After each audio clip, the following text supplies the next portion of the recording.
Hi friends. ஆரம்ப காலத்துல ஒருத்தருக்கு ஒருத்தர் நம்ம தகவல் எப்படி ஷேர் பண்ணிக்கிட்டோம். ராஜா காலத்துல பாத்தீங்கன்னா புறா மூலியமா ஒற்றர் மூலியமா அனுப்பிச்சு ஷேர் பண்ணிக்கிட்டோம். அடுத்தது பாத்தீங்கன்னா டெலிகிராம், லெட்டர்ஸ் இது மூலியமா தெரிஞ்சுக்கிட்டோம். அடுத்தது பாத்தீங்கன்னா டெலிபோன், லேண்ட்லைன் இது மூலியமா தெரிஞ்சுக்கிட்டோம். இது வரைக்கும் இருந்ததுல எந்த பிரச்சனையும் யாருக்குமே இருந்ததுல ஸ்மூத்தா போயிட்டு இருந்தது. அடுத்தது பாத்தீங்கன்னா மொபைல். எல்லார் கையிலயும் இப்ப மொபைல், சின்னதுல இருந்து பெரியவங்க வரைக்கும் எல்லாருமே மொபைல் யூஸ் பண்றாங்க. இந்த மொபைல் யூஸ் பண்றது மட்டும் தான் நமக்கு தெரியுது, சீக்கிரமா தகவல் போறது மட்டும் தான் தெரியுது. பட் அதுல எவ்வளவு பிரச்சனை இருக்குதுங்கிறத தெரிஞ்சுக்கலாம். அதுல இருந்து வர கதிர்வீச்சுனால நம்ம உடல்ல எவ்வளவு பார்ட்ஸ் எல்லாம் எப்படி பாதிக்கப்படுது அப்படிங்கறது யாருக்கும் தெரியல. தெரிஞ்சுக்கோங்க சொல்றேன். போன்ல நம்ம ஒருத்தருக்கு போன் பண்றதுனாலயோ நமக்கு ஒருத்தர் போன் பண்றதுலயோ நம்ம பேசுறப்போ டவர்ல இருந்து வர ரேடியேஷன்னால கதிர்வீச்சுனால சின்ன சின்ன உயிரினங்களான பட்டாம்பூச்சி, சிட்டுக்குருவி இதெல்லாம் அழிஞ்சு போயிருக்கு. ஏன்னா அது சின்ன சின்ன உயிரினங்கிறதுனால சீக்கிரம் அழிஞ்சிட்டு வந்துட்டு இருக்கு. இப்ப நாம பெரிய உயிரினங்கிறதுனால பேசுறப்போ நமக்கு உடம்புல இருக்கிற சின்ன சின்ன பார்ட்ஸ் எல்லாம் பாதிக்கப்படுது. மொபைல் போன்ல இருந்து ரெண்டு விதமான கதிர்வீச்சு வருது. ஒரு கதிர்வீச்சு நல்லது செய்யுது, இன்னொரு கதிர்வீச்சு கெட்டதை செய்யுது.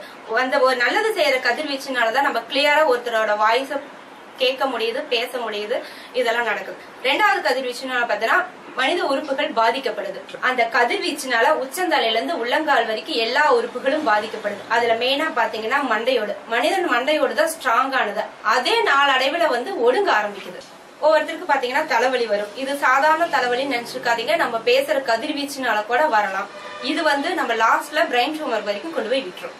மூளை நரம்புகளுக்கு போற ரத்த ஓட்டங்கள்லாம் கம்மியாகுது. ரத்த ஓட்டங்கள் கம்மியாக நமக்கு மெமரி லாஸ், மயக்கம், கண் பார்வை குறைதல் இந்த பாதிப்புகள்லாம் ஏற்படுது.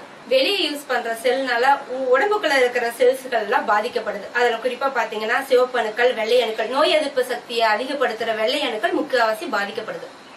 செல்லு பேசுறதுனால மட்டும் பாதிப்பு இல்லைங்க, போன் வச்சிருந்தாலே பிரச்சனை தான். அது எப்படின்னு பாத்தீங்கன்னா லிவர், கிட்னி, லங்ஸ் இந்த 3 பாதிக்கப்படுது. ட்ரிங்க்ஸ் பண்றதுனாலே, ஸ்மோக் பண்றதுனாலே மட்டும் பாதிப்பு இல்லைங்க, அதுக்கு ஈக்குவலான பாதிப்பு இந்த மொபைலும் தருது. இவ்வளவு பிரச்சனைகள் இருந்தாலும் யாரும் போன் யூஸ் பண்ணாம இருக்க போறது கிடையாது. மார்க்கெட்ல ஏதாவது புதுசா ஒரு மாடல் வந்துருச்சுன்னா ஃபர்ஸ்ட் வாங்குறது நாமளாதான் இருக்கும்.